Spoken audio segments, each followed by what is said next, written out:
Mandatory reporters are staff who are required to report discriminatory incidents, conduct, or conditions to the Office of Equal Opportunity, Affirmative Action, and Title IX, often just called the Office of Equal Opportunity, or OEO.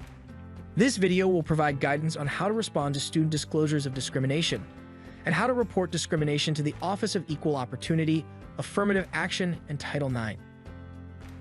Most university employees are considered mandatory reporters.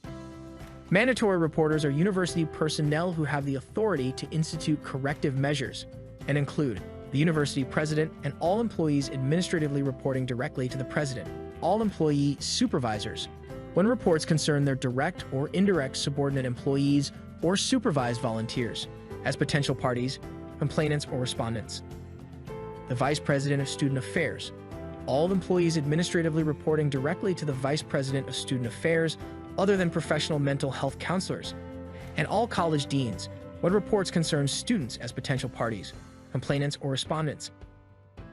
Individuals who have been given the duty of giving the university notice of incidents of sexual misconduct or other type of discrimination, sexual misconduct, or retaliation to the university, such as an administrator, resident advisor, program director, or whom a student could reasonably believe has the authority to institute corrective measures or the duty to report incidents such as administrator, public safety representative, faculty, or staff member.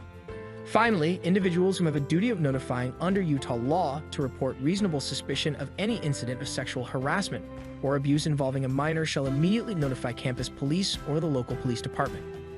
Students have the right to make informed choices about with whom they choose to discuss discrimination experiences. There are several ways you can make students aware of your mandatory reporting status. One way to remind students is to add language to your syllabus. You can discuss your reporting status with students at the beginning of each semester.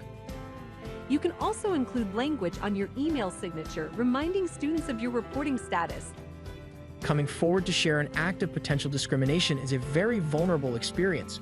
There are steps you can take to help students have a positive reporting experience and minimize additional trauma. Ensure privacy. Talk with students when there is a reasonable level of privacy for them to share their experiences. Consider scheduling an office appointment with the student to ensure that you are not preoccupied and to avoid rushing the student in sharing. It is always a good idea to remind students of your responsibility as a mandatory reporter before a conversation begins.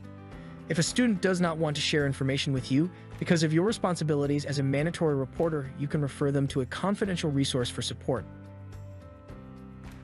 Listen to students in a sensitive, non-threatening way.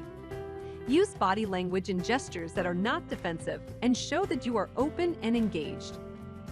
Demonstrate your understanding by summarizing and reflecting back the essence of what the student has said. Try to include both the content and the feelings as appropriate. Questions should be asked only to get a better understanding of support that a student might need. Avoid asking questions that may imply blame for the potential discrimination experience. It can be difficult to know how to respond when a student tells you they have experienced discrimination, especially acts of sexual misconduct. Responding with empathy and compassion may increase the likelihood that students will use university resources to address the discrimination they experienced. Some helpful statements include, "I'm sorry this happened. This is not your fault. I believe you. It was brave of you to share this with me." Especially for survivors of sexual misconduct, it is important to reinforce that the misconduct they may have experienced is not their fault. Often, survivors of sexual misconduct feel guilt and shame and may blame themselves for what they experienced. Reinforcing that it is the perpetrator who is responsible can be very helpful to survivors and help them to heal more quickly. Offer what immediate support you think is reasonable. This may include extensions or excusals from assignments, the ability to redo assignments or examinations, changes to classroom environments. You can also recommend university and community resources that may be appropriate for the student's situation. It may be helpful to review which resources are confidential, meaning the resource has no obligation to report information to the Office of Equal Opportunity. It can also be helpful to review with the student what will happen when a report is made to the Office of Equal Opportunity. The Office of Equal Opportunity will make a record of the report. The Office of Equal Opportunity will send an emailed outreach letter to the student who may have experienced discrimination. This letter will have information about safety and support services, and information about working with the office. Students are encouraged to read the letter to understand their options. Students are not required to respond to the email or work with the Office of Equal Opportunity if they do not wish to do so. The easiest way to report information about discrimination to the Office of Equal Opportunity is to use the form located at the top of the Office of Equal Opportunity website. You can also send an email or make a report over the phone.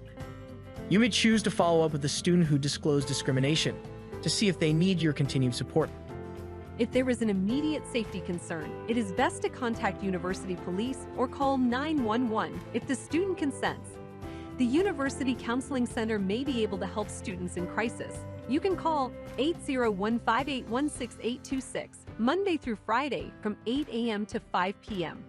For crises after business hours, students can call the Huntsman Mental Health Crisis Line at 801-587-3000. The discriminatory issue a student brings to your attention may be occurring in your classroom. University policy requires instructors to take immediate and appropriate action to end and to prevent future occurrences of harassment or misconduct in the classroom when they witness or have been informed of its occurrence. Here are 7 points to include in a conversation to stop discriminatory behaviors in your classroom. State the behavior that you saw or was brought to your attention. State how the behavior is problematic. Remind the student that discriminatory behavior is against university policy. Tell the student to stop their problem behavior. Talk about the consequences of engaging in discrimination. Remind the student that retaliation is prohibited. Retaliation is acting to punish someone for coming forward with a complaint.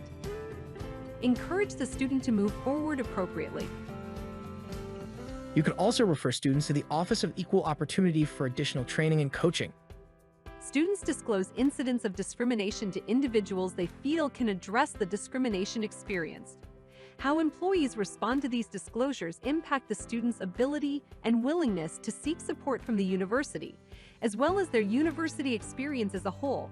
If you have questions about responding to disclosures of discrimination or mandatory reporting, please contact the Office of Equal Opportunity.